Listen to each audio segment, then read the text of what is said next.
రాక ఏం చేసిండు ఒకరోజు ఇక లగ్గం పెట్టుకున్నాము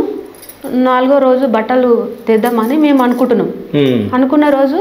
4గురిని తీసుకొని వచ్చిండు సారు ఎవరెవరు మనకైతే తెలియదు 4గురిని తీసుకొని వచ్చి ఇక్కడనే కూర్చోరు వాళ్ళు కూడా ఇక్కడనే కూర్చొని ఏమన్నారు అది మా పేద మనుషులు పిలిచినాక ఆమె ఏం చెప్తుందో చెప్పు మనురి ఆమెను ఏం చెప్పమంటే పిల్ల భయపడ్డా సార్ అదే రూమ్లో కూర్చుంది భయపడి పిల్ల పోతలేదు ఇక నేనే బలబిట్కి రాబిడ్డ చెప్పు రాబిడ్డ రా అని మెల్లగా నేను పట్టుకొని వస్తేనే నా పొంటి పట్టుకొని వచ్చింది మా నాయన చంపేస్తాడు నన్ను బతకనియడు అని అన్నారు సార్ అంటే ఇక నేను గాడి పట్టుకురాగానే పేద మనుషులు అందరు ఇక్కడ కూర్చురు వాళ్ళు ఇక్కడ కూర్చురు వాళ్ళ బావని అయితే ఇట్లా చూస్తుండు ఇక మరి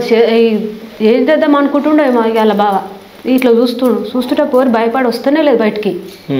వీళ్ళే బయటకు పట్టుకొస్తే నేను పోను వాళ్ళతోటి పోను నన్ను చంపేస్తారు నేను పోను అన్న సార్ ఆ రోజు నేను పోనన్నది అలా అన్నది చంపేస్తారు నేను పోతే నన్ను ఇంటికి కూడా తీసుకోపోరు నడమాత నేను చంపేస్తారు అని చెప్పింది సార్ అనగానే అయితే ఇక వాళ్ళ ఆయన వాళ్ళందరూ లేచి వెళ్ళిపోయారు సార్